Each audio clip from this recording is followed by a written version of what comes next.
Sometimes the dead don't come home in coffins, sometimes they come back in silence. Before we continue, tell me where you're watching from tonight. And if you still believe kindness matters out here in this hard old world, stay with me for this story.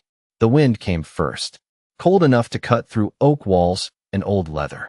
Elias Whitmore heard it groaning across the valley sometime past midnight, while the fire inside his cabin burned low and weak. Snow pressed against the windows in thin white lines, whispering over the glass like fingers searching for warmth. The old rancher sat alone at his table, one rough hand wrapped around a tin cup of black coffee gone cold hours ago. The ranch had been silent for years now. No laughter, no visitors, just the creak of timber and the sound of cattle shifting somewhere beyond the dark. 57 winters had bent Elias Whitmore slow, but not weak. His shoulders still carried the shape of a man who had worked cattle beneath brutal summer suns and frozen Wyoming winds. But grief had a way of aging a man faster than time, especially the kind that never found a grave. A faded photograph rested near the lamp beside him. His son, Samuel, smiling beside a black horse nearly 20 years ago. 20 years since the boy disappeared near Apache territory during a military scouting mission. No body returned. No proper burial. Just silence. And silence could eat a man alive if he let it. Outside, the horses suddenly stirred. Elias lifted his eyes slowly. One sharp breath escaped his nose. Horses did not panic for nothing. The old rancher stood carefully, joints stiff from cold and memory alike, then reached for the lantern hanging beside the door. The flame inside flickered weak and gold against the darkness as he stepped onto the porch. Snow crunched beneath his boots. Wind rolled over the valley in long, haunted cries. Then he heard it. Not an animal. Not a coyote. A cough. Small. Human. Elias narrowed his eyes toward the fence line nearly 40 yards away where shadows twisted through the storm. For a second, he almost turned back. The frontier had taught him hard lessons about strangers, especially during winter. Trouble often arrived half-frozen and smiling. But then lightning flashed far off across the hills, and he saw her. A child collapsed beside the fence post, tiny against the snow, barely moving. Elias muttered something under his breath and moved fast despite the ache in his knees.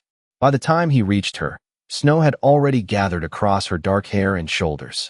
Apache, he knew from the stitched patterns on the soaked deer hide clothing and the turquoise pendant hanging around her neck. The girl couldn't have been older than 11. Her lips had turned pale blue from the cold. One hand still clutched the broken fence rail beside her like she'd crawled the last few feet with everything she had left. Elias crouched slowly. The wind howled around them. "Hey," he said quietly. "You hear me?" Her eyes opened just enough to reveal dark brown beneath frozen lashes. Fear lived there. Not fear of dying. Fear of him. That hit harder than the storm somehow. Elias looked back toward the valley. The nearest town sat 12 miles east, and most folks there hated Apaches with the kind of hatred passed down like family silver.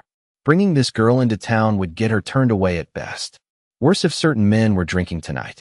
The child shivered violently once, then stopped moving altogether. Elias closed his eyes for half a second. He already knew the choice before he made it.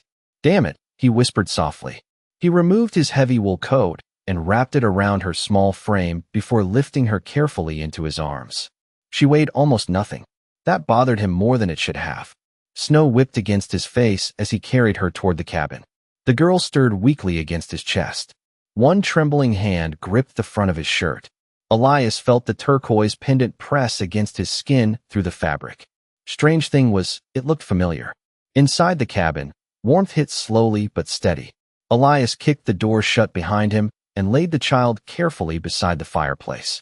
He added more wood until flames climbed higher, spilling orange light across the room. The girl's breathing sounded shallow. Exhausted, Elias fetched blankets from the bedroom before, stopping halfway across the room. His eyes landed on an old cedar chest near the wall. He stared at it longer than necessary, then slowly opened it. Folded neatly inside rested a thick brown cavalry blanket with faded initials stitched near the corner. S.W. Samuel Whitmore. Elias swallowed hard once. 20 years, and he still couldn't bring himself to throw it away. The old rancher lifted the blanket carefully and returned to the fireplace. The girl's eyes opened again as he covered her. For a second, she looked at the initials stitched into the wool, then at him. "Why?" she whispered weakly. Elias sat back slowly beside the fire, weathered hands resting on tired knees. Outside, the storm continued clawing at the ranch walls. Because somebody should, he answered. The child stared at him another moment before exhaustion finally pulled her under. Silence settled over the cabin once more. But it felt different now. Heavy. Waiting. Somewhere far beyond the hills, almost lost beneath the storm, Elias thought he heard drums.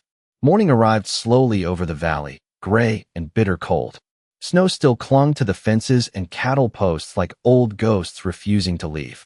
Elias Whitmore stood outside the barn before sunrise with a wooden bucket in one hand, his breath curling white through the frozen air. The storm had passed during the night, but the silence afterward felt heavier somehow. Too still. Even the horses seemed uneasy. Inside the cabin, the Apache girl remained asleep near the fireplace, wrapped tightly beneath Samuel's old cavalry blanket. Elias had checked on her twice before dawn without admitting to himself why. Maybe because she reminded him how small people looked when the world decided to be cruel. Maybe because the ranch had not held another human soul overnight in nearly 7 years. Or maybe because when she whispered in her sleep, he heard the same loneliness he carried himself. The old rancher moved toward the corral fence and scattered feed for the horses. They usually crowded him at first light, pushing and snorting for grain.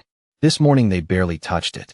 Their ears stayed fixed toward the northern ridge beyond the valley. Elias followed their gaze. Nothing there except pine trees dusted white and low clouds drifting through the hills. Still, something sat wrong in his chest. He had lived long enough out here to trust silence more than noise. Noise announced itself. Silence hid things. A cold wind slid across the ranch and carried the faint scent of smoke. Not chimney smoke. Campfire smoke. Elias straightened slowly. The nearest homestead sat almost 10 miles west. Nobody camped in these hills during winter unless they had no choice. He stared toward the ridge another moment before returning to the cabin. The moment he stepped inside, warmth wrapped around him again along with the smell of cedarwood and black coffee. The girl was awake now. She sat quietly near the fire with the blanket pulled close around her shoulders, dark eyes watching the flames dance across the stone hearth. She looked stronger than the night before, but still pale from cold and exhaustion. Elias removed his gloves carefully. "You should eat," he said. She looked at him, but did not answer right away. That fear remained in her eyes, smaller now, but still alive. Like she expected kindness to disappear the second she trusted it. Elias understood that feeling more than he wanted to. He poured coffee into a tin cup for himself and placed a bowl of warm beans beside her near the fire.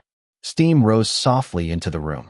The girl studied the food like she had forgotten people could offer things without asking for something back. Finally she spoke. "Why did you help me?" Elias leaned against the table, weathered hands resting on the edge of the wood. "Because it was snowing," he answered simply. Something almost like confusion crossed her face. "Most men in town would not." Elias gave one small nod. "That is why I do not live in town anymore." The girl lowered her eyes toward the bowl. For a while only the crackling fire spoke between them. Then Elias noticed the pendant again. Turquoise stone wrapped in old silver wire hanging against her chest. The longer he looked at it, the stranger the feeling became. Familiar. Not the kind of familiar a man explains with words. The kind that crawls slowly through memory like smoke. Beneath a door. "Where did you get that?" he asked quietly. The girl's hand moved protectively over the pendant at once. "My grandfather gave it to me." "Your grandfather make it?" She shook her head slowly. "No. It belonged to someone else before." Elias stared at the silver wire twisting around the stone. His pulse slowed strangely. Samuel had worn something similar once. Not the same pendant, but close enough to tighten something deep in the old rancher's chest. Before he could ask another question, the horses outside suddenly erupted into nervous movement. Hooves hammered against frozen ground. Elias turned sharply toward the window. The girl stood instantly beside the fireplace, fear flooding back into her face. Then came the sound. Distant. Faint. A drumbeat rolling through the hills. Once. Then again. Slow. Measured. Elias moved toward the door without rushing. Men who rushed usually regretted it. He stepped onto the porch carefully and scanned the valley below. Nothing moved across the snow. But far up along the ridge, between the pine trees and drifting fog, dark shapes appeared for only a second before vanishing again. Riders. Watching. Elias felt the cold settle deeper into his bones. Behind him, the cabin door creaked open softly. The girl stepped outside, clutching the blanket around herself. Her eyes lifted toward the ridge. Fear changed into something else now. Recognition. "They found me," she whispered. Elias looked at her carefully. "Who?" The girl hesitated long enough for the wind to answer first. "My people." The drumbeat echoed again through the valley. Closer this time. The old rancher narrowed his eyes toward the hills.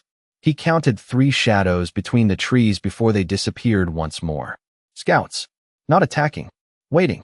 Elias had seen enough cavalry patrols years ago to recognize patience when he saw it. Whoever sat up there knew exactly where the ranch was. The girl stepped backwards slowly toward the cabin. "I should leave before sunrise," she said quietly. "If they see me here, it could bring trouble to you." Elias almost laughed at that. Trouble had lived with him for 20 years already. It slept in the empty bedroom down the hall and stared back from every old photograph in the house. But he looked at the child standing barefoot in snow with fear in her eyes and understood something simple. She was trying to protect him. That mattered. More than most things did anymore. Elias rested one hand against the porch rail. "You got a name?" he asked. The girl looked surprised by the question. "Ayana." Elias nodded once. "Well, Ayana, whatever is coming over those hills can wait until you finish breakfast." For the first time since arriving, the child almost smiled. Almost. Then both of them heard it at once. Somewhere beyond the northern ridge, a horse let out a sharp cry. Not fear this time. Signal. And across the valley below, hidden somewhere beyond the drifting snow and pine trees, other horses answered. The valley stayed quiet through most of the morning, but it was not peaceful quiet. It was the kind that made a man glance over his shoulder without knowing why. Elias Whitmore stood beside the corral fence repairing a loose rail while the cold wind rolled down from the northern hills in long, steady breaths. Every few minutes, he lifted his eyes toward the ridge. Sometimes he caught movement between the pine trees. Sometimes nothing at all. But he could feel them there, watching. Ayana remained near the cabin porch wrapped in Samuel's old blanket. She had offered twice to leave before noon, and twice Elias ignored the suggestion like he ignored bad weather and old pain. The girl looked stronger now. Color had returned to her cheeks, though exhaustion still lingered beneath her eyes. She sat quietly beside the porch steps, holding the warm tin cup he had given her earlier. Small hands wrapped around it like it was the first warm thing she had touched in days. Elias noticed she never fully relaxed. Her eyes constantly searched the hills. Listening. Waiting. That was not normal for a child. The old rancher finally set down his hammer and walked toward the porch. Snow cracked softly beneath his boots. "You got family looking for you?" he asked. Ayana lowered the cup slowly. "My grandfather." "He the chief?" She looked surprised. "How did you know?" Elias rested one elbow against the porch. "Rail. Men do not place scouts on every ridge for ordinary children." Ayana looked toward the distant hills again. "He worries too much." Elias almost smiled at that. "That sounds like family." The girl studied him quietly for a moment before speaking again. "You had family once." It was not really a question. Elias stared out across the white valley where wind carried snow in thin, twisting lines over the pasture. "A long time ago." Ayana nodded slowly like she understood more than a child should. Then her eyes drifted toward the photograph sitting inside the cabin near the fireplace. "Samuel." Elias noticed the way she kept glancing toward it when she thought he was not looking. "Your son?" she asked carefully. The old rancher swallowed once before answering. "Yes." "Where is he now?" That question settled heavily between them.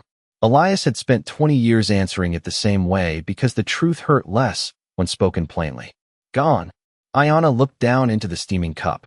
"My grandmother says people are not truly gone while their name is still spoken beside a fire." Elias leaned back slowly against the porch post. Strange thing about lonely people was how quickly simple words could slip past their defenses. He looked at the child sitting beneath his dead son's blanket and wondered how many fires she had sat beside listening to old stories. Somewhere far off in the hills, another drumbeat echoed through the valley. Slower this time. Closer. The horses shifted nervously inside the barn. Elias pushed himself off the porch rail. "Stay inside," he said calmly. Ayana stood immediately. No, the answer came too fast. Too fearful. Elias looked at her carefully. "Why?" The girl hesitated, then finally whispered, because they are not the only ones searching. The old rancher felt the air change around those words. Who else? Ayanna looked toward the southern road leading to town. White men. Elias narrowed his eyes slightly. What kind of white men? Fear crossed the girl's face again. Real fear this time. The ones who came to our camp before the storm. The wind pressed harder against the ranch house. Elias said nothing for several seconds. He had seen enough ugly things in frontier towns to understand what fear sounded like when people try to hide it. Did they hurt anyone? Ayanna shook her head quickly. No, but they were searching for something. Elias noticed her hand move unconsciously toward the turquoise pendant beneath the blanket. Small movement. Important movement. The old rancher's eyes settled on the silver wire wrapped around the stone again. That same strange familiarity crawled through his chest. Then suddenly the sound of approaching horses shattered the silence. Not from the northern ridge this time. From the south road leading toward town. Fast riders. Elias stepped off the porch immediately. 3 horsemen appeared through drifting snow less than 200 yards away. Townsmen. Elias recognized them before they reached the gate. Wade Mercer rode in front wearing his heavy fur coat and narrow expression. Behind him came 2 younger ranch hands carrying rifles across their saddles. None of them looked happy. Wade reined his horse hard near the fence line. Heard you brought home a stray last night, he called out coldly. Elias kept his voice calm. Morning to you too, Wade. Mercer ignored that. His sharp eyes landed on Ayanna, standing near the porch. The atmosphere changed instantly. Hard. Suspicious. Ugly in the quiet way frontier prejudice often worked. Apache, Wade muttered. One of the younger men spat into the snow. Elias took one slow step forward. Not threatening. Just enough. She is a child. Wade looked back at him. That is still Apache blood. Ayanna lowered her eyes, but did not move backward. Elias noticed that. Brave kid. Too brave maybe. Mercer leaned slightly in his saddle. Folks in town heard drums all morning. Riders on the ridge too. If trouble comes down into this valley because of her, people will remember whose ranch she stayed at. Elias stared at him without blinking. Funny thing about people, Wade. They remember kindness too. Sometimes longer. Mercer's jaw tightened. Wind rattled the loose barn door behind Elias. For a second nobody spoke. Then one of the ranch hands suddenly looked toward the northern ridge and stiffened. Wade, he whispered. All 3 men turned at once. Elias followed their gaze slowly. Riders stood along the ridge now. Not hiding anymore. 10 at least. Maybe more behind the trees. Silent against the snow. Watching the ranch below like shadows carved from stone. Even from this distance the stillness felt powerful. Wade Mercer's horse shifted nervously beneath him. Nobody touched a rifle. Nobody moved. The wind carried another drumbeat down into the valley. Slow. Measured. Certain. Elias heard Ayanna whisper softly behind him. They found me. And for the first time in many years, the old rancher realized his quiet, forgotten ranch was about to become the center of something much larger than himself. If you have made it this far into the story, leave a like and tell me in the comments where you are listening from tonight. The riders on the ridge did not move for nearly 10 minutes. They simply sat there above the valley with snow drifting around them and horses standing still beneath dark winter blankets. The silence unsettled Wade Mercer more than shouting ever could. Elias Whitmore noticed the younger ranch hands shifting nervously in their saddles, glancing between the ridge and the Apache girl beside the porch. Men liked enemies they could understand. Noise, threats, anger. Silence forced them to imagine things far worse. Wade finally cleared his throat hard enough to break the tension. You need to send her away, he said quietly. Elias kept his eyes on the ridge. Storm nearly killed her yesterday. That is not our problem. The old rancher slowly turned toward him then. Funny thing about winter, Wade. It becomes everybody's problem eventually. Mercer frowned but did not answer. Another drumbeat rolled through the valley. Closer now. Slower. Deliberate. Ayanna stood motionless near the porch steps. Samuel's blanket wrapped tightly around her shoulders while snowflakes melted softly in her dark hair. She looked frightened, yes, but not surprised. Like someone who had expected this moment since the storm began. Elias noticed her eyes tracking the ridge carefully, counting riders maybe, waiting for someone specific to appear. Then one figure finally stepped forward above the others. Even at this distance the man carried authority. Large horse, straight posture. A long dark coat trimmed with fur moved slowly in the wind behind him. The rider lifted one hand toward the valley below. Nothing more. Yet immediately the other Apache riders turned their horses and disappeared back into the trees like shadows sinking into water. Only the lone figure remained. Wade Mercer muttered under his breath. "Chief." Elias heard the word, but said nothing. The rider stayed motionless another moment before guiding his horse slowly down the narrow trail leading toward the ranch. No weapons raised. No rush. Just patience. Elias had seen military officers ride like that once. Men who already understood the weight of silence. Ayanna suddenly stepped down from the porch. Relief flickered across her face so quickly Elias almost missed it. "My grandfather," she whispered. Wade immediately stiffened. "This is bad." One of the younger ranch hands swallowed hard. "Maybe we should go." Mercer hesitated. Pride battled fear behind his eyes for a few long seconds before fear finally won. "We are leaving," he muttered. But before turning his horse, Wade looked directly at Elias. "You should remember whose side you are on." Elias stared back calmly. "I stopped choosing sides a long time ago." Mercer pulled hard on the reins and rode off toward town with the others close behind. Snow kicked behind their horses as they vanished down the southern road. The valley grew quiet again except for the steady approach of the lone rider descending from the hills. Elias watched carefully while one hand rested loosely against the porch rail. Not nervous, just ready. Old habits survived longer than men sometimes. The rider finally reached the lower pasture and crossed slowly toward the ranch house. Up close he appeared older than Elias expected. Long gray braids rested over broad shoulders beneath the heavy coat. His face carried deep lines shaped by weather, time, and leadership. But it was the man's eyes that caught attention first. Calm, sharp, tired in a way only responsibility could make a person tired. Ayanna stepped forward immediately.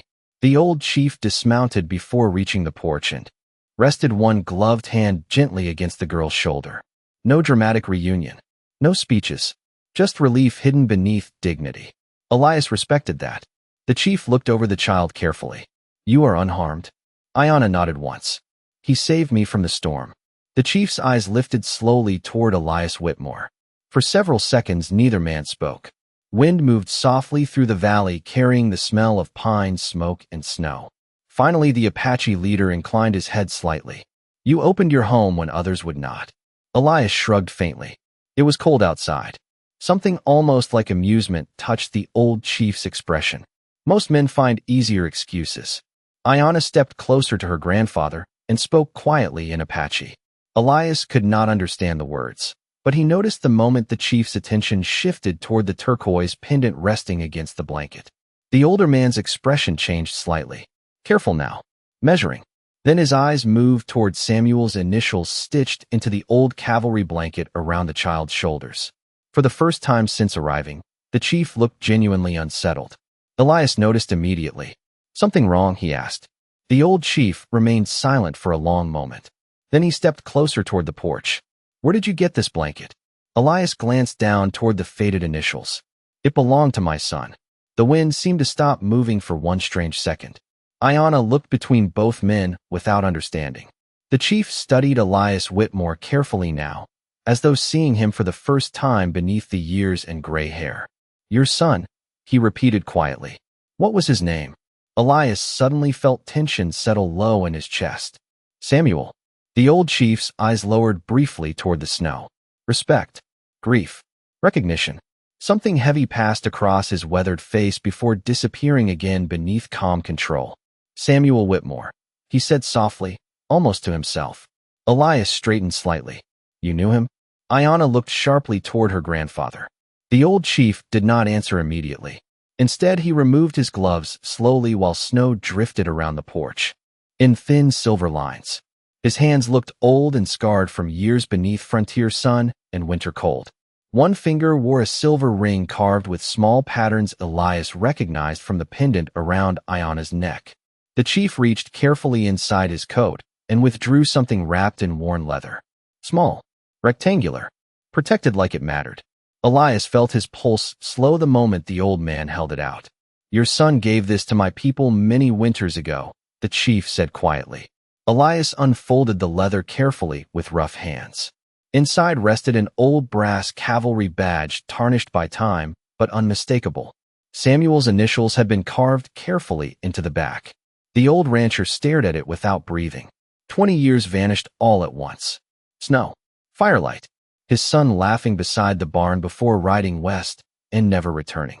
Elias swallowed hard once. "Where did you get this?" he whispered. The chief lifted his eyes toward the northern hills where clouds drifted slowly over the frozen valley. "From the man who died carrying it." Elias Whitmore did not move for several seconds. The old brass badge rested heavy in his hand while snow drifted softly across the porch around them. Samuel's initials stared back at him from beneath years of scratches and weather. SW simple letters. Familiar letters. Letters Elias had carved into the back himself one summer evening nearly 20 years ago while his son laughed beside the barn sharpening horseshoes. The memory hit hard enough to steal the air from his lungs. "You said he died carrying this," Elias said quietly. The chief gave one slow nod. "Yes." Ayanna looked between the two men, confusion and concern crossing her young face.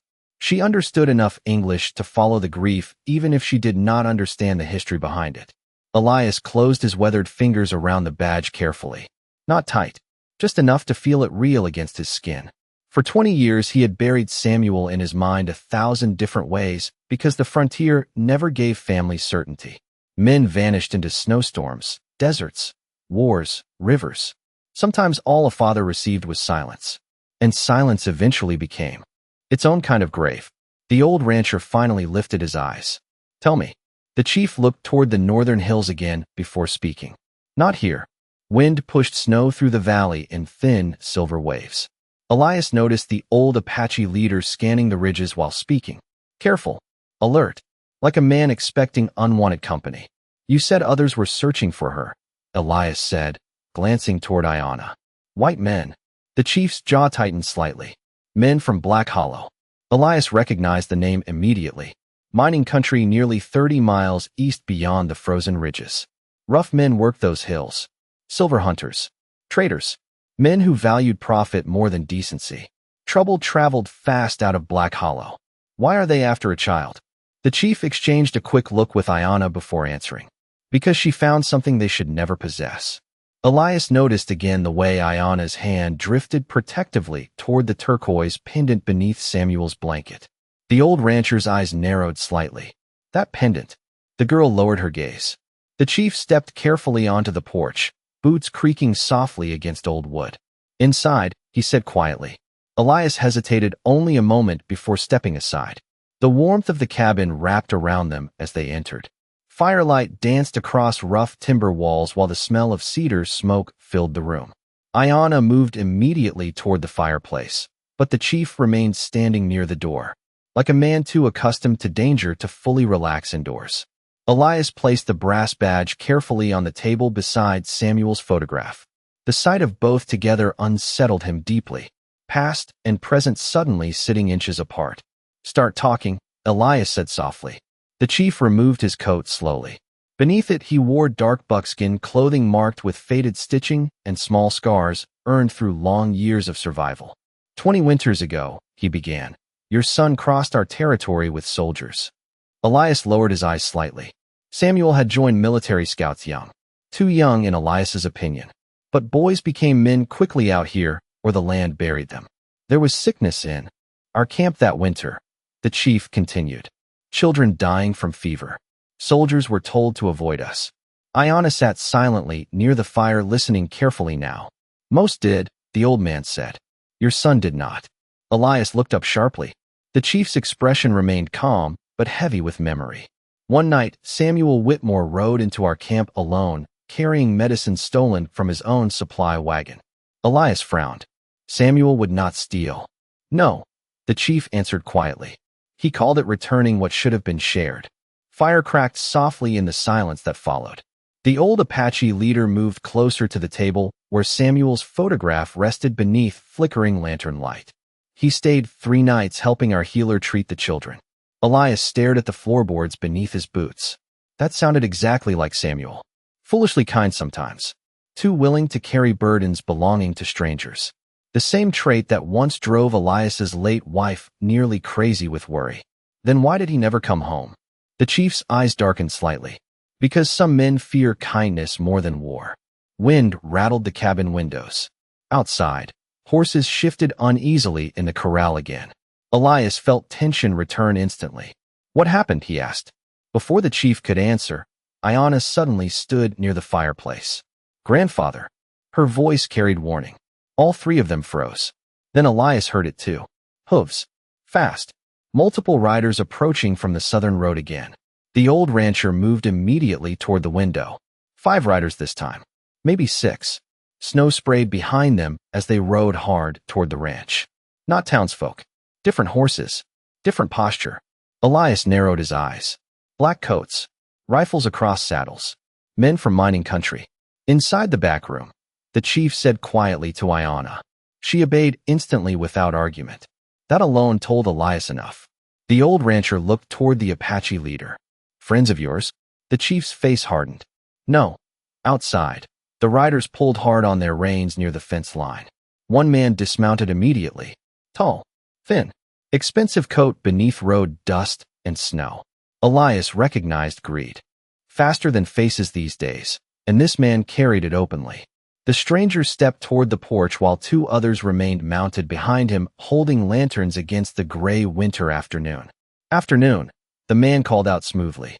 We are looking for a missing Apache child. Elias stepped onto the porch before the man could approach farther.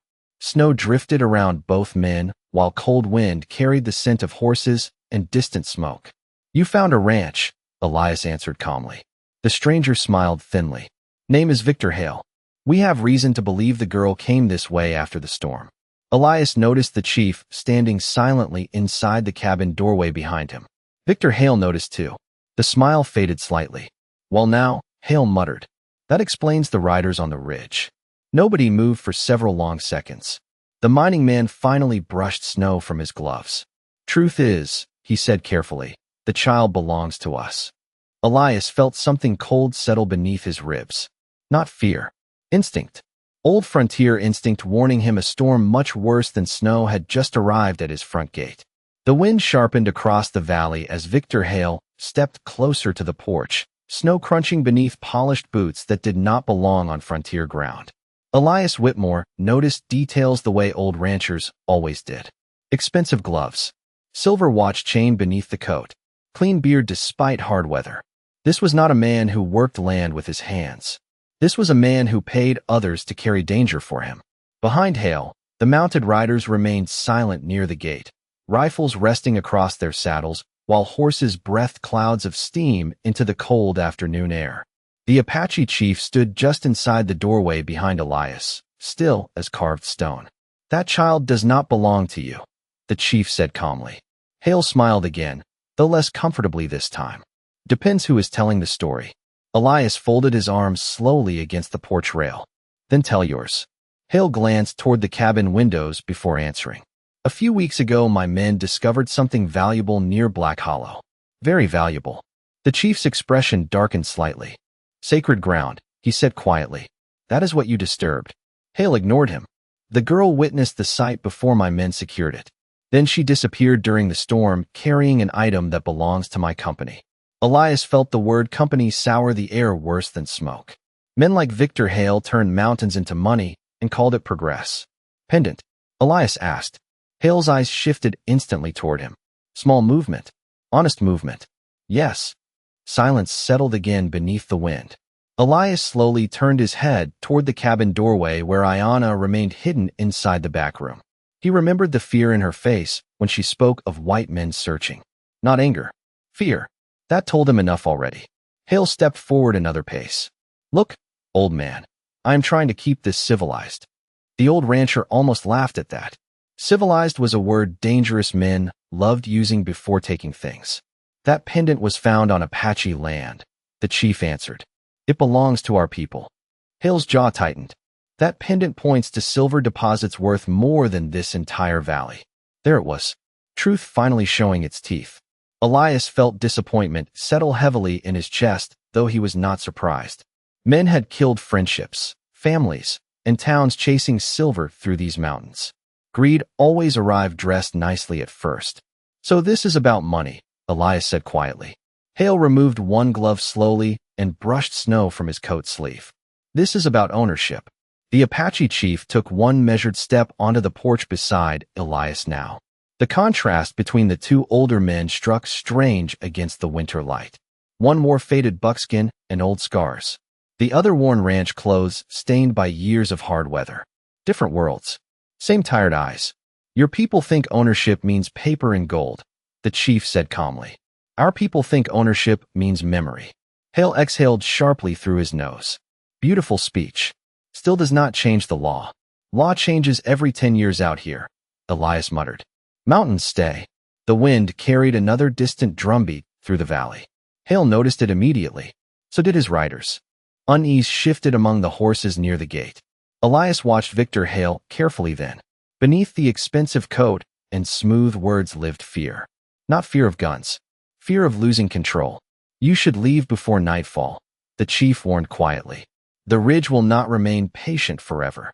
Hale looked toward the hills where drifting snow concealed the Apache scouts waiting above the valley.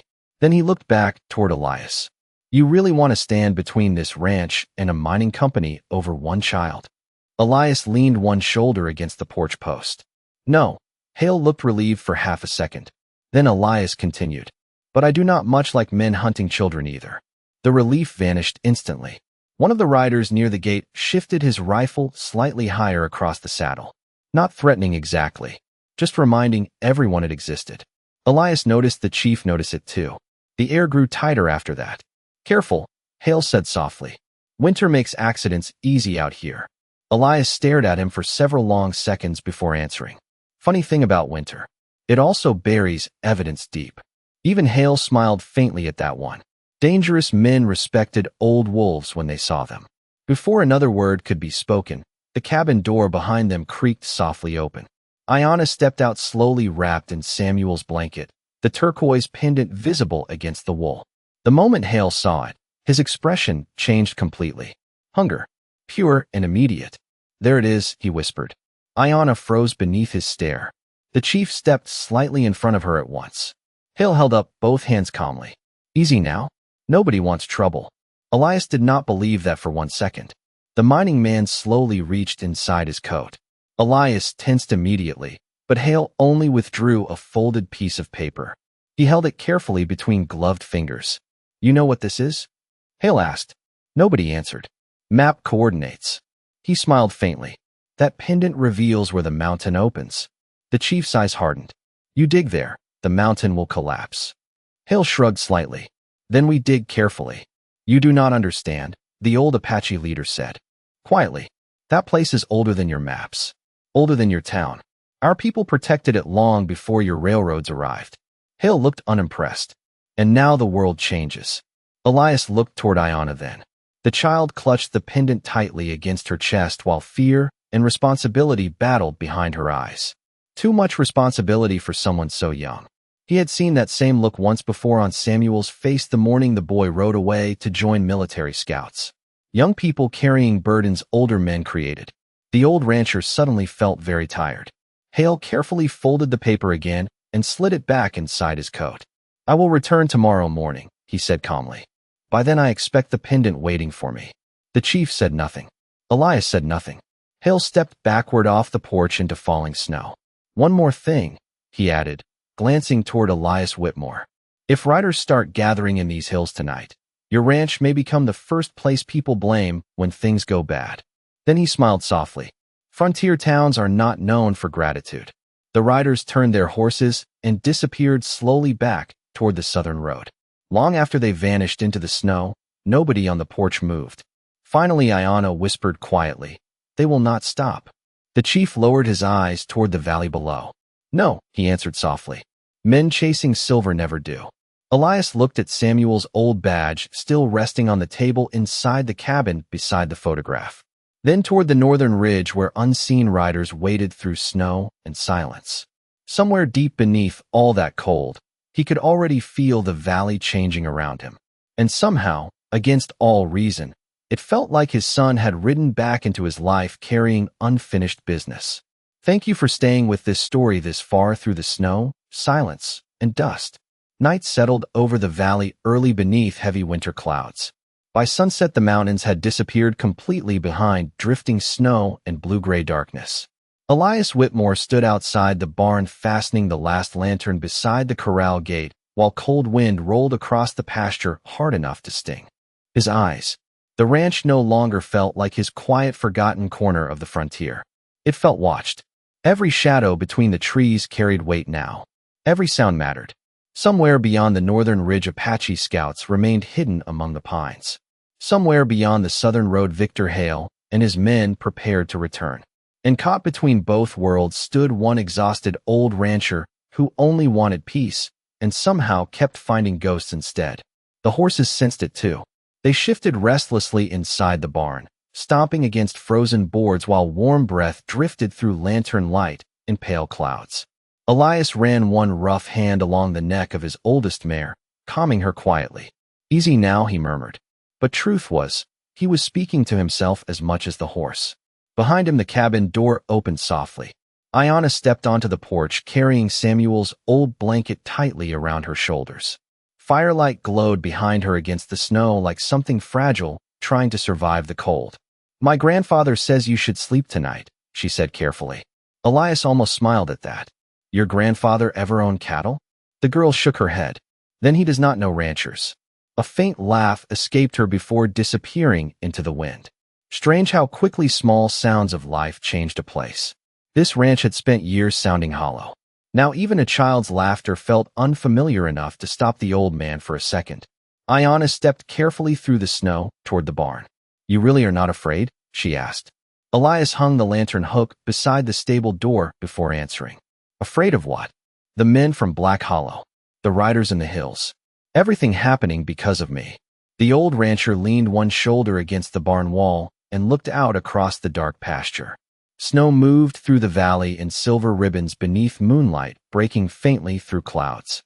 "Fear is part of surviving out here," he said quietly. "Difference is whether fear starts making your decisions for you." Ayanna lowered her eyes. "My grandmother used to say something like that." Elias nodded faintly. "Smart woman." Silence settled between them. Again, not uncomfortable silence. The kind built slowly between people who recognized loneliness in each other. Then the old rancher noticed the child studying Samuel's blanket once more. Her fingers moved carefully across the stitched initials near the corner. "Your son loved you very much?" she whispered suddenly. Elias felt something tighten in his chest. "You knew him?" Ayanna hesitated. "No, but my grandfather speaks his name differently." Elias looked toward the cabin windows glowing warm against the snow. Inside, the Apache chief sat near the fire waiting quietly like old men who understood patience better than sleep. "He still has not told me everything," Elias said softly, "because it is painful for him too." That answer surprised the rancher more than he expected. Ayanna stepped closer to the barn doorway while snow gathered lightly in her dark hair.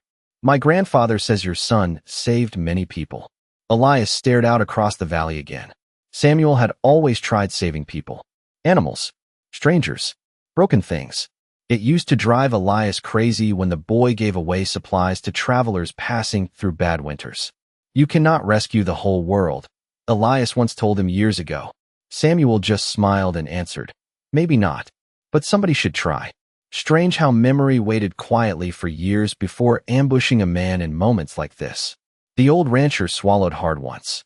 Then suddenly every horse inside the barn jerked their heads toward the ridge at once. Silence followed. Sharp silence. Elias straightened immediately. Ayanna froze beside him. The wind stopped moving. Even the trees seemed to hold still beneath the snow. Then came the sound. One distant whistle from somewhere out in the darkness.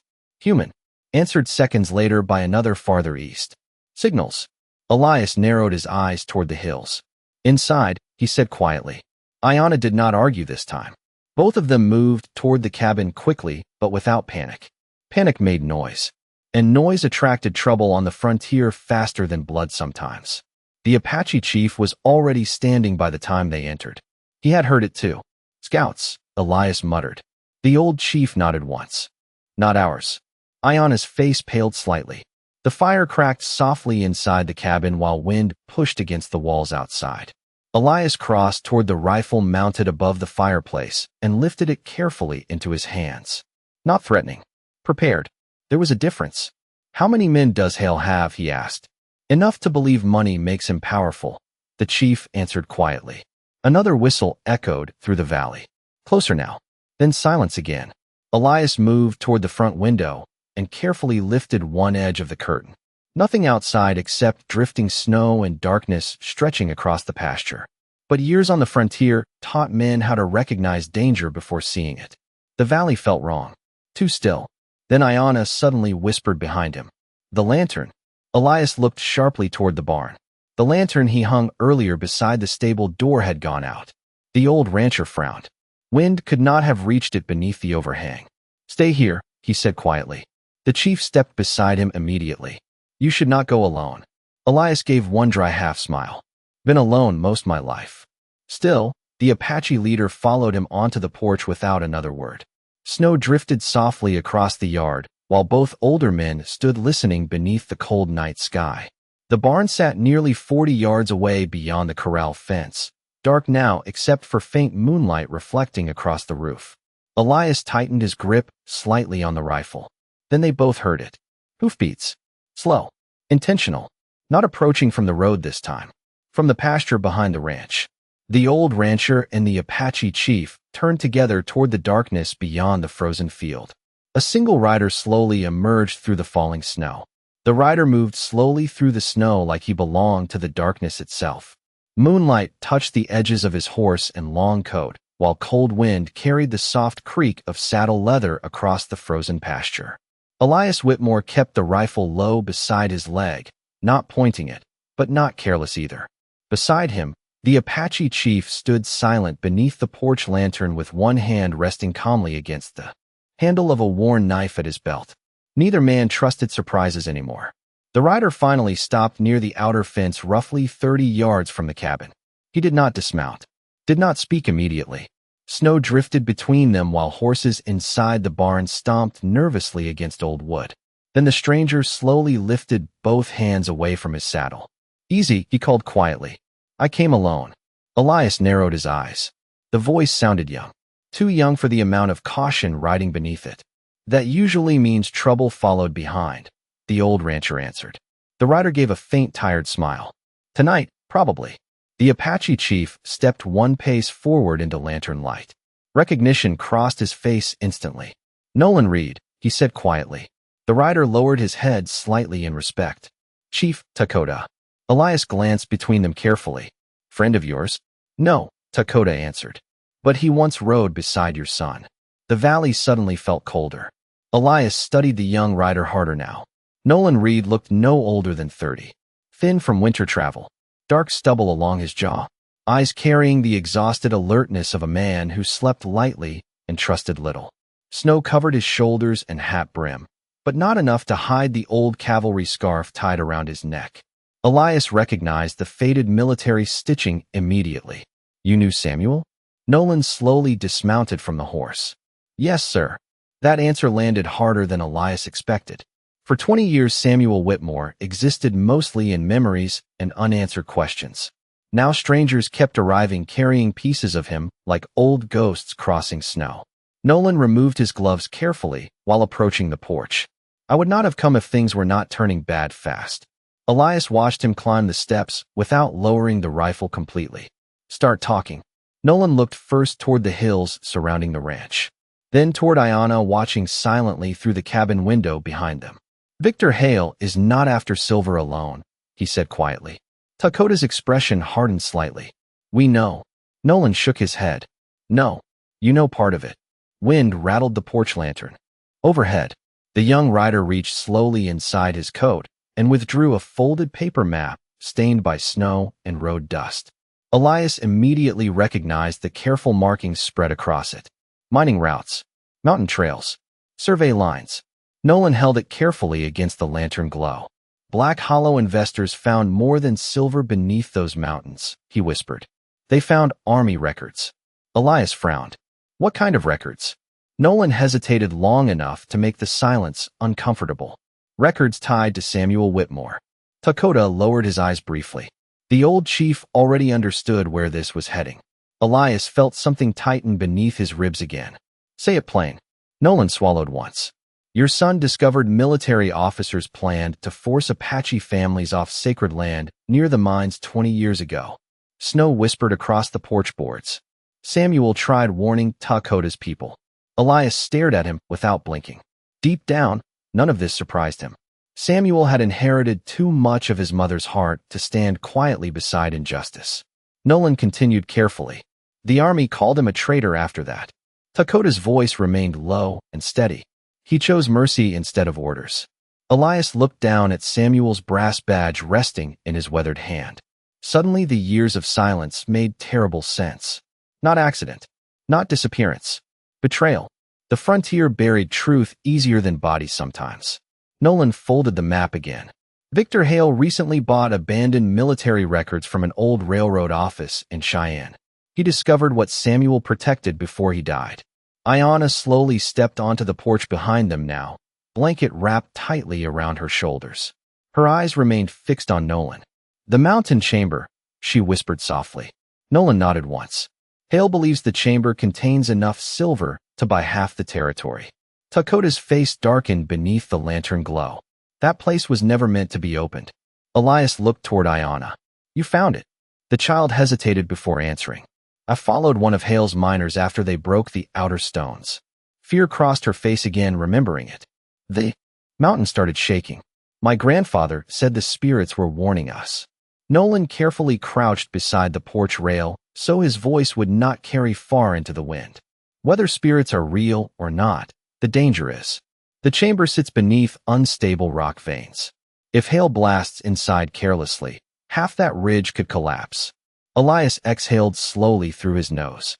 Men chasing wealth rarely listen to warnings, especially warnings older than maps. "So why are you here?" he asked Nolan. The younger man looked toward Samuel's photograph visible through the cabin window. "Because your son once saved my life." Silence settled heavily after that. Nolan stared out across the dark pasture while speaking quietly. 20 years ago, I was a stupid cavalry recruit who thought following orders mattered more than people. Samuel taught me different." Snow gathered softly along the porch steps around his boots. "When officers ordered us to leave Apache children behind during the fever outbreak, I obeyed." Samuel did not. Takota closed his eyes briefly as though hearing old memories return through winter wind. Nolan's voice lowered further. "Your son carried medicine through a blizzard by himself. 2 children survived because of it." Elias swallowed hard once, but said nothing. Some grief hurt too deep for words. Suddenly, a distant flash appeared far beyond the southern valley. Then another. Lanterns. Moving fast through snow. Nolan immediately stood. "Too late," he muttered. Elias followed his gaze toward the darkness below the ranch. More lights emerged through the storm one by one. Not 3 riders this time. Not 6. Many. Takota stepped beside Elias beneath the lantern. Hale brought men. Nolan shook his head slowly. "No." The young rider's eyes remained fixed on the growing line of lights crawling toward the valley road. He brought the town with him. The lights kept coming through the snow. 1 lantern became 3. 3 became 10. Soon the entire southern road glowed with slow-moving fire beneath the winter storm, like a line of ghosts climbing toward the ranch. Elias Whitmore stood frozen beneath the porch lantern, rifle resting low against his leg while cold. Wind pulled at his coat. He had seen cattle stampedes smaller than the gathering crowd, now moving across the valley floor. Townspeople, ranch hands, miners from Black Hollow, men who feared losing money, men who feared Apache riders in the hills, men who feared anything different from themselves. Fear traveled faster than truth on the frontier. Nolan Reed exhaled sharply beside him. "Hale turned them against you already." Elias gave a tired half-nod. Would not be the first time a town chose anger over sense. The Apache chief remained calm beside the porch rail, though his eyes tracked every moving light below with careful attention. "My scouts will see them soon," Takota said quietly. "That is what worries me," Nolan answered. Ayanna stepped closer beneath Samuel's blanket. "There will be fighting?" Her small voice carried more sadness than fear now. Elias looked down at her for a long moment before answering. "Only if fools keep making decisions." The old rancher watched the growing line of riders move closer through the snow. Some carried rifles openly, others lanterns. He recognized several horses from town. Wade Mercer near the front. Sheriff Dalton Pike beside him looking nervous even from a distance. And behind them rode Victor Hale wrapped in his expensive black coat, like a man attending business, instead of dragging a valley toward disaster. The crowd finally slowed near the lower fence line, roughly 100 yards from the ranch house. More riders spread out behind them, while lantern light flickered across snow and drifting breath. Nobody crossed onto the property yet. That mattered. Even angry frontier men understood invisible lines sometimes. Hale rode forward first. "Evening, Mr. Whitmore," he called smoothly through the wind. Elias did not move from the porch. "Looks crowded for a friendly visit." Nervous laughter moved faintly through the riders behind Hale. Sheriff Pike cleared his throat beside him. "Elias," the sheriff began carefully, "folks are nervous tonight." "Folks are usually nervous," Elias answered. Hale raised one gloved hand slightly. "The town only wants peace." Dakota almost smiled at that. The old chief had likely heard promises, wrapped around threats his entire life. Hale continued calmly. "Rumors spread after Apache scouts appeared in the hills. People are afraid there may be retaliation coming." "Retaliation for what?" Nolan asked sharply. Hale ignored him. "Turn over the pendant, and the child leaves safely with her grandfather. No trouble follows." Dakota stepped forward then. Snow drifted across his shoulders beneath moonlight, while silence settled over the valley. "You speak of peace while surrounding a child with armed men." Some riders lowered their eyes at that. Others tightened their grip on reins. Sheriff Pike shifted uncomfortably in his saddle.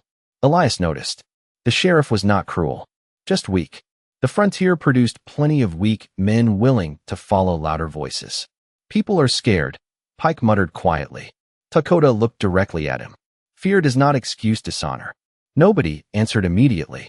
Wind moved through the frozen pasture carrying distant drumbeats from somewhere beyond the northern ridge. Faint, slow, watching. The crowd heard it too. Several horses became restless. Hale's smooth expression tightened slightly. "You hear that?" one ranch hand whispered behind him. "Apache war drums." "No," Dakota answered calmly. "Warning drums." Elias glanced toward the hills. He understood now why the Apache riders remained hidden. Dakota was giving the town every chance possible to walk away peacefully. Hale either could not see that or did not care. Probably both. The mining man slowly dismounted into the snow. "Enough of this," he said quietly. "We are done pretending the child matters more than what she carries." Ayanna stepped backward instinctively toward the cabin door. Elias moved slightly in front of her without thinking. The motion happened naturally, like breathing. Hale noticed. "You really want to risk your life over people who are not yours?" he asked. Elias stared at him beneath the lantern glow. "That child almost froze to death outside my fence." The old rancher's voice stayed calm. "Steady. Since then, she became my responsibility." Something shifted among the riders after those words. Not agreement exactly, but uncertainty. Frontier people understood. Responsibility. Even hard men respected it when spoken plainly. Hale sensed the crowd wavering and pressed harder. "That pendant points to enough silver to save this valley from starvation." He called loudly enough for everyone to hear. "New jobs, new railroads, new farms." Murmurs spread immediately among the townsfolk. Hope mixed with greed in dangerous ways. Elias watched faces changing beneath lantern light. Men imagining full barns and paid debts. Men willing to ignore consequences if prosperity stood close enough. Dakota's eyes darkened with disappointment more than anger. "Your silver will poison the mountain," he said quietly. Hale laughed once beneath his breath. "Mountains are rocks, chief, not sacred spirits. And that is why your people keep breaking things they do not understand." The wind suddenly shifted hard across the valley. Every horse lifted its head at once toward the northern ridge. Then it happened. One by one, torches appeared high among the trees above the ranch. 10, 20, 50. Apache riders lined the ridge silently beneath blowing snow while orange firelight flickered against the dark pines. No shouting, no weapons raised, just presence. The town crowd froze completely. Even Hale lost color for a second. Elias slowly exhaled through his nose. The valley had reached the edge now. One wrong move from anyone could push it into something none of them wanted. Sheriff Pike swallowed visibly before speaking. "My God." Dakota looked toward the ridge but did not smile. "They came because they feared for Ayanna." Hale quickly recovered his composure. Or maybe they came for war. Dakota turned slowly back toward him. If my people wanted war, your lanterns would never have reached this ranch. Silence crushed the valley after that. Heavy silence. Honest silence. Even the wind seemed to pause listening. Then, unexpectedly, Elias Whitmore lowered his rifle completely and stepped off the porch into the snow between both sides. Old boots crunching softly beneath moonlight. Nolan stared at him in disbelief. Elias. But the old rancher kept walking until he stood halfway between the town crowd below and the Apache torches above. One tired, old man. Beneath winter sky. Everybody talks too much, he said quietly. And somehow, in the frozen silence of that valley, every single person heard him. Snow drifted slowly around Elias Whitmore as he stood alone between two worlds staring each other down across the frozen valley. Behind him, the porch lantern cast long gold shadows across the ranch yard where Iona stood beside Chief Takeda, wrapped in Samuel's old blanket. Ahead of him, townsfolk shifted uneasily beneath lantern light while rifles rested forgotten across saddles. And high above them all, Apache riders lined the ridge in complete silence, torches burning steady against the dark pine trees like stars watching from another world. Elias looked first toward the town crowd. Men he had traded cattle beside. Men who once shared whiskey at harvest dances before life became smaller and harder and meaner. Then he looked toward the ridge where riders waited without anger, but without fear either. The old rancher exhaled slowly into the cold night air. 20 years ago, he said quietly, my son rode into these mountains and never came home. Nobody interrupted him. Even the horses seemed to listen. Elias lifted Samuel's brass badge in one weathered hand, so the lantern light caught the scratched metal. All this time I believed the land swallowed him whole. His eyes drifted toward Victor Hale then. Turns out men did that instead. Hale's jaw tightened immediately. Careful what accusations you make. Elias ignored him. Funny thing about truth. It survives winters better than lies do. Nolan Reed stepped off the porch slowly and moved beside the old rancher. Snow gathered across his shoulders while he faced the crowd below. Samuel Whitmore was abandoned after refusing illegal orders, he said clearly. Murmurs spread instantly among the townsfolk. Sheriff Pike frowned. What orders? Nolan hesitated only briefly. Military officers planned to clear Apache families from Black Hollow before mining companies moved in. Several riders exchanged uncertain looks. Hale immediately stepped forward. Those are old stories twisted by guilt and bad memory. No. Dakota answered quietly from the porch. Those are graves. Your people never counted. Silence followed that statement like falling stone. Elias looked toward the ridge where torchlight flickered through snow around the Apache scouts. Not one rider moved. Not one voice shouted down into the valley. They simply watched, waiting to see what kind of men stood below them tonight. Hale sensed the crowd slipping from his control and raised his voice louder. Listen to yourselves. You are trusting stories from Apache warriors and washed-up cavalry riders over your own future. He pointed toward the mountains beyond the valley. There is enough silver in those hills to change every life here. Some faces hardened again after hearing that. Elias noticed it immediately. Hunger, debt, desperation. Those things made good men foolish. Hale continued carefully. New railroads, schools, supplies through winter. This valley survives because men are willing to build something from wilderness. Dakota stepped down from the porch then, moving slowly through snow until he stood beside Elias Whitmore. Old rancher and old chief shoulder to shoulder beneath the winter sky. And what happens after your silver is gone? Dakota asked calmly. Hale scoffed. What happens is progress. The chief looked toward the mountains rising dark beyond the storm. Those mountains held life long before your word for progress existed. Wind rolled softly through the valley carrying smoke, leather, horse sweat, and pine. The smell of the frontier itself. Elias suddenly realized something standing there between both sides. Everyone was tired. Tired of surviving winters. Tired of burying people. Tired of fearing each other because fear had become easier than understanding. The old rancher lowered his rifle completely into the snow at his feet. The sound startled several riders. I buried my wife 12 years ago, Elias said quietly. Lost my son before that. His eyes moved across the crowd slowly. You know what I learned? Nobody answered. Land does not care who owns it. The valley fell still again. Elias pointed toward the mountains. Those hills were here before all of us. They will stay after all of us too. Hale shook his head impatiently. And what? We just walk away from fortune because old stories say so? Ayanna suddenly stepped forward from the porch, small figure beneath Samuel's blanket, snowflakes catching in her dark hair, while fear and courage battled inside young eyes. It is not a story, she whispered. Every head turned toward her. The child slowly lifted the turquoise pendant from beneath the blanket. The silver wire around the stone shimmered softly beneath lantern light. My grandmother showed me the chamber before she died, Ayanna said carefully. The mountain is hollow beneath the silver veins.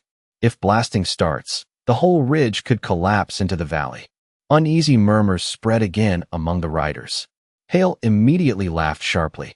You expect grown men to trust superstition from a child? Nolan Reed stepped beside Ayanna instantly. I saw the survey reports myself. Hale's expression darkened. Nolan continued. Army engineers marked the ridge unstable 20 years ago. That is why officers wanted Apache families removed quietly before mining started. Sheriff Pike looked sharply toward Hale. You knew this? Hale hesitated 1 second too long. Just one. But frontier people noticed hesitation the way wolves noticed weakness. Mining always carries risk, Hale answered carefully. Elias watched the crowd change after that. Hope fading into suspicion. Men realizing they may have been led toward danger instead of salvation. Dakota slowly removed something from inside his coat then. A folded paper worn soft by time. He handed it silently to Sheriff Pike. The sheriff unfolded it beneath his lantern and frowned deeply. What is this? Your government's original survey map, Dakota answered. Samuel Whitmore stole it before officers could destroy it. Elias felt his chest tighten. His son had not disappeared by accident. Samuel died protecting people no one else valued enough to save. Sheriff Pike stared at the faded signatures on the paper. Real signatures. Official stamps. Truth preserved quietly for 20 years beneath grief and snow. Hale saw the shift happening around him, and his calm finally cracked. Do not be idiots, he snapped sharply. You are going to trust savages over your own future. The word hit the valley hard.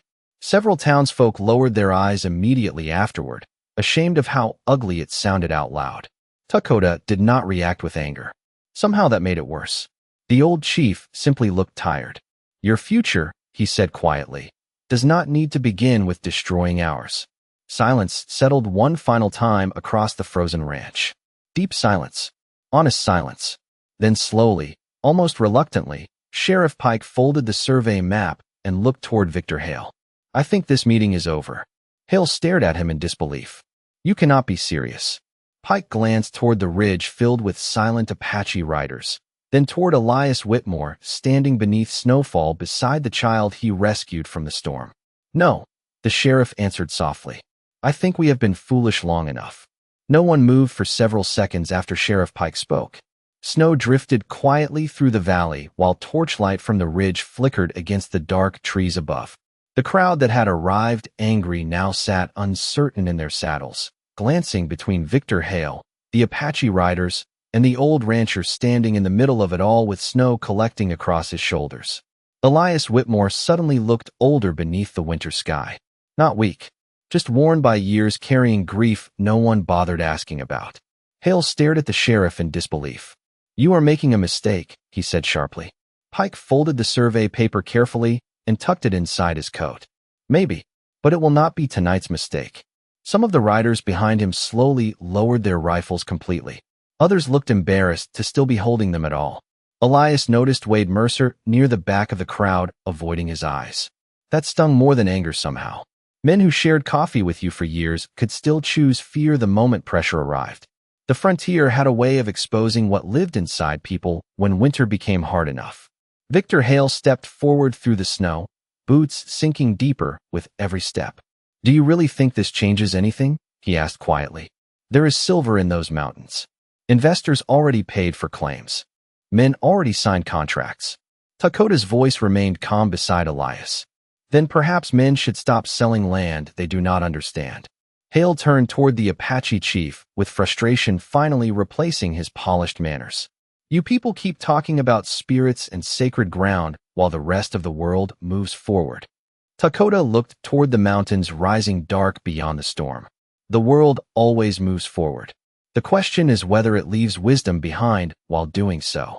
Wind rolled softly through the valley, carrying the smell of cedar smoke from Elias's cabin chimney. Somewhere high along the ridge, one Apache horse snorted softly into the cold night air. Still no threats. Still no raised weapons. Only patience. That patience unsettled Hale more than hostility ever could. He glanced toward the townsfolk again, searching for support, but the mood had shifted too far now. Nolan Reed stepped closer beside Elias. "It is over, Victor." Hale laughed once beneath his breath. Bitter sound. "No. Men like you always think truth wins because it sounds noble in stories." He looked around the valley slowly. "Truth loses all the time out here." Elias finally spoke again. Quiet voice. Heavy voice. "Maybe." Snow settled across the brim of his hat while he stared toward the mountains where Samuel once disappeared, carrying mercy instead of orders. But sometimes truth survives longer than the men trying to bury it. Silence answered him, deep and honest. Sheriff Pike slowly turned his horse back toward town first. That mattered more than speeches did. One by one other riders followed. Lanterns shifted through the snow as men began drifting away from the ranch in small, uncertain groups. No cheers. No victory. Just tired people leaving behind something ugly before it became permanent. Wade Mercer paused briefly near Elias before pulling his reins. "I did not know about the survey," he muttered quietly. Elias gave one tired nod. "Most men only know what loud people tell them." Wade lowered his eyes. Still should have asked more questions. Then he rode away into the snow without waiting for forgiveness. The valley slowly emptied until only Hale and three of his hired riders remained near the lower fence. The mining man looked smaller somehow now. Less powerful. Just another tired man chasing money through winter. He stared at Ayanna standing beside Takota beneath the porch lantern. Then at Samuel's brass badge still resting in Elias's weathered hand. "Your son died for people who were never truly going to accept him," Hale said coldly. Takota answered before Elias could.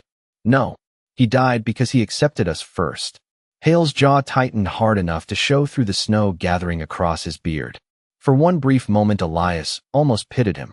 Men consumed by greed often ended up lonelier than anyone else. "You still lose in the end," Hale muttered. "Railroads will come. Miners will come. The world changes whether you approve or not." Elias looked toward the dark mountains again. "Maybe." Then his eyes drifted toward Ayanna. Small child beneath an old cavalry blanket, carrying enough courage to stand before frightened grown men. But not every change deserves to happen. Hale stared at him another second before finally turning his horse sharply toward the southern road. The remaining riders followed behind him without speaking. Soon their lanterns faded into the snow until darkness reclaimed the valley once more. The silence afterward felt different now. Not threatening. Tired. Like the land itself had been holding its breath. High on the ridge above, Apache torches slowly began disappearing among the trees one by one. Takota lifted his eyes toward them and gave a single nod. The riders turned away silently, melting back into the mountains as quietly as they arrived. No celebration. No victory cries. Elias respected that deeply. Ayanna stepped carefully through the snow toward the old rancher. "It is finished?" she asked softly. Elias looked around the empty valley. Broken tracks in the snow. Fading lantern smoke. Wind moving gently through frozen grass. "Nothing out here ever finishes clean," he answered honestly. Takota approached slowly, then removed a small leather pouch from inside his coat. He held it toward Elias with both hands. Respectfully. This belonged to Samuel. Elias frowned slightly before opening it. Carefully beneath the porch lantern. Inside rested a folded letter protected beneath old leather all these years. The handwriting hit him immediately. Samuel's handwriting. The old rancher suddenly forgot the cold completely. His hands trembled slightly while touching the faded paper. "I could never bring myself to read it," Takota admitted quietly. "He said it was meant for his father if he did not return." Elias stared down at the letter without opening it. 20 years of grief suddenly sitting inside one fragile piece of paper. Ayanna watched him carefully beside the porch. "You should read it inside," she whispered softly. Elias slowly lifted his eyes toward the mountains where the last Apache torch vanished into darkness. Then toward the quiet valley below where townsfolk rode home carrying uncomfortable truths through snow. The old rancher exhaled deeply. Yeah, he said quietly. Maybe I finally should. The cabin felt quieter after the riders disappeared into the snow. Quiet in the deep frontier way where every sound suddenly carried weight again. Firewood cracked softly inside the stone hearth. Wind brushed against the walls like distant whispers moving through old timber. Elias Whitmore sat alone at the kitchen table with Samuel's letter resting unopened beside the lantern while shadows shifted slowly across the room. Ayanna slept near the fireplace wrapped beneath the old cavalry blanket, exhaustion finally overtaking fear. Across from her, Chief Dakota sat silently in a wooden chair with weathered hands folded calmly over one knee. Nolan Reed remained near the window watching the valley outside, even though no lanterns moved through the snow anymore. Old habits. Men who survived hard years rarely trusted peace too quickly. Elias stared at the folded paper for a long time without touching it. 20 years of silence sat inside that letter. 20 years of questions he stopped asking because asking hurt too much after a while. Dakota finally spoke quietly. Your son carried that letter for many days before he died. Elias swallowed once. You were with him? The old chief nodded slowly. Firelight flickered across the deep lines of his face while memory settled heavily into the room. After Samuel warned our families about the soldiers, he traveled with us north through the mountains. Nolan lowered his eyes slightly beside the window. He already knew pieces of the story, but not all of it. Dakota continued softly. The winter storms came early that year. Supplies ran low. Children became sick. His gaze drifted toward sleeping Ayanna near the fire. Samuel gave away most of his own food before anyone else realized he was starving himself. Elias closed his eyes briefly. That sounded exactly like his son. Foolishly generous. The kind of goodness that frightened fathers because the world rarely treated good men gently. Dakota slowly removed a small silver bracelet from his wrist, then placed it carefully beside the lantern. My wife made this for Samuel after he carried my youngest daughter across a frozen river. The old chief's voice lowered further. That daughter later became Ayanna's mother. Elias looked toward the sleeping child again. Suddenly, the strange connection he felt since finding her beside the fence no longer seemed strange at all. Samuel's kindness had crossed generations without him ever knowing. Snow brushed softly against the cabin windows while silence settled again. Finally, Elias reached for the letter. His rough hands trembled slightly, unfolding the faded paper. Samuel's handwriting stretched unevenly across the page beneath old water stains and time. Elias took one slow breath before reading. If this letter reaches home before I do, then things probably turned out the way I feared. The old rancher's voice nearly broke on the first sentence. Nolan lowered his head respectfully. Dakota remained motionless beside the fire. Elias continued reading quietly beneath the lantern glow.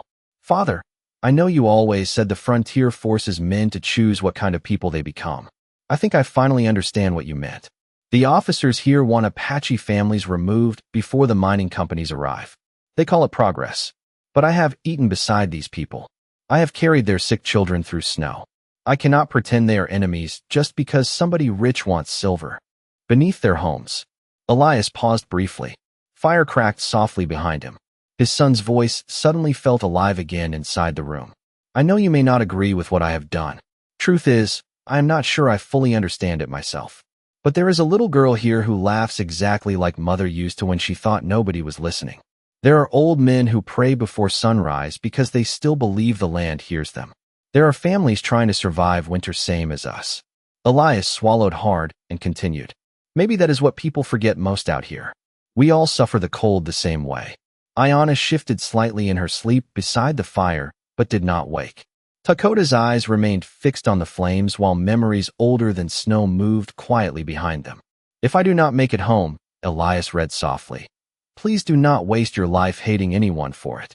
Hate spreads faster than winter storms. I have seen good men become cruel simply because somebody taught them fear before compassion. Nolan wiped one rough hand slowly across his mouth near the window. Even he looked unsteady hearing Samuel's words spoken aloud after so many years. Elias lowered the letter briefly, staring at nothing. Then he forced himself to continue.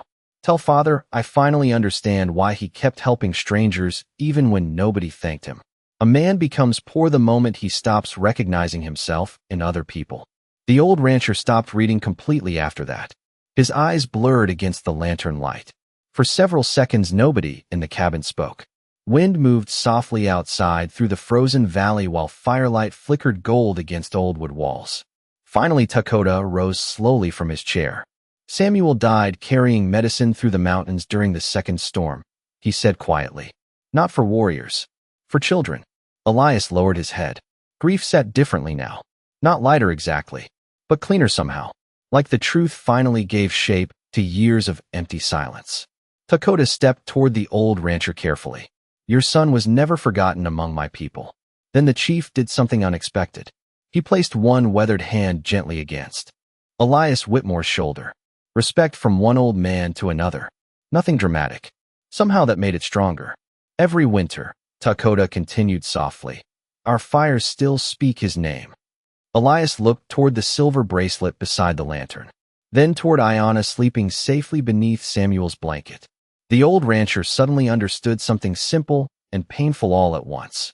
Samuel had come home after all, not in the way Elias spent 20 years hoping for, but through kindness still surviving in people he protected long after his own life ended. Nolan finally broke the silence quietly. He would be proud of you tonight. Elias stared down at the letter resting in his rough hands. No, he answered softly.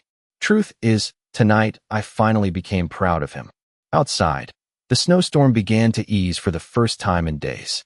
Clouds slowly drifted apart above the valley, revealing cold stars shining quietly over the mountains Samuel Whitmore died protecting.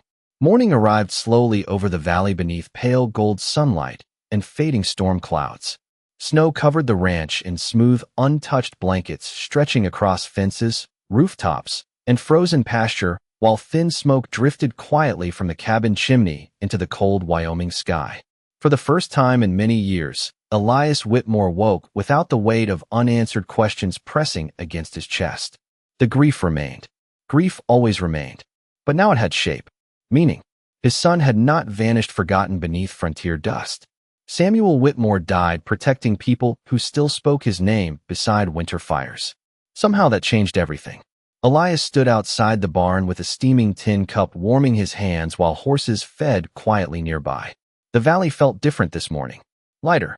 Not because problems disappeared. Victor Hale would still chase silver somewhere else. Frontier towns would still fear what they did not understand. Men would continue making mistakes as long as greed stayed alive in them. But something important survived the night too. Something harder to kill than fear. Behind him the cabin door opened softly. Ayanna stepped onto the porch wrapped in Samuel's old blanket, dark. Hair glowing copper beneath the rising sun. The child looked healthier already. Warmer. Safer. Elias noticed she smiled more easily now too.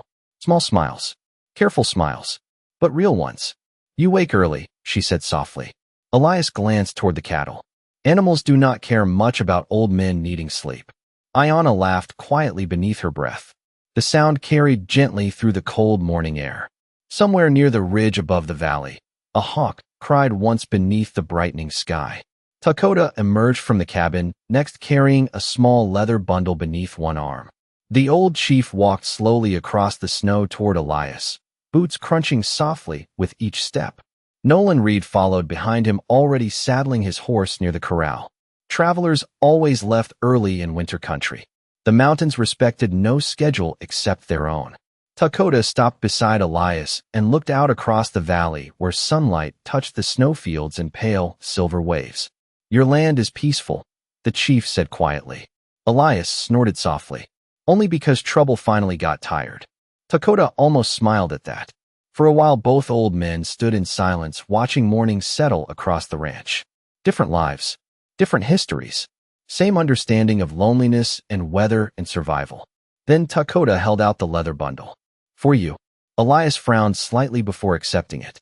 Inside rested Samuel's silver bracelet beside a folded piece of cloth stitched carefully with Apache patterns faded by time. What is this? Dakota's eyes remained fixed on the mountains beyond the valley. Your son carried that cloth during his final winter. Elias touched the worn stitching carefully with rough fingertips. He wore Apache colors? Dakota nodded once. By the end, he belonged to both worlds. The old rancher swallowed hard at those words. Maybe that was why Samuel never fit comfortably inside army ranks or town expectations. Some people were born carrying bridges inside them instead of walls. Ayanna stepped closer beside her grandfather. "Will you keep the blanket too?" she asked softly. Elias looked down toward Samuel's old cavalry blanket wrapped around her shoulders. For a moment he considered saying yes, then slowly shook his head. No, Ayanna looked surprised. Elias smiled faintly. "I think it found the right owner already." The child lowered her eyes shyly and held the blanket tighter around herself. Dakota watched the moment quietly. Respect moved through his expression deeper than words. Near the corral, Nolan finished tightening his saddle straps before approaching slowly through the snow. "I should head east before the roads freeze harder," he said. Elias nodded once. "You always ride into trouble this early?" Nolan smiled tiredly. "Only when old ghosts drag me there." Before mounting his horse, the younger man paused beside Elias. "Samuel once told me something during that winter." Elias looked at him carefully. Nolan glanced toward the rising sun over the valley. "He said the frontier only becomes savage when good men decide kindness makes them weak." Snow drifted softly from the barn roof beside them. Elias stared down at Samuel's bracelet resting in his weathered hand. "Sounds like him." Nolan gave a respectful nod before climbing into the saddle. Moments later he rode east across the valley, disappearing slowly into the bright winter morning. Dakota watched him go before turning back toward Elias one final time. "My people move north by noon," the old chief said quietly. "The mountains will stay peaceful now." Elias looked toward Ayanna, standing beside the porch beneath Samuel's blanket. "You sure about that?" Dakota's eyes softened slightly. "Peace does not come because men deserve it." He looked toward the valley below, where town smoke drifted faintly into the morning sky. "Peace comes because somebody chooses mercy before pride." The old rancher considered those words carefully. Then he looked toward the distant mountains Samuel died protecting. Mountains holding secrets, grief, memory, and unfinished stories beneath snow older than any frontier map. "Your grandson would have made a good Apache," Dakota said suddenly. Elias laughed quietly beneath his breath. "Trust me, he barely made a decent cowboy." Even Dakota smiled at that. Ayanna hugged Elias unexpectedly before following her grandfather back toward the cabin to gather supplies for the journey north. The old rancher stood alone again beside the barn after they disappeared inside.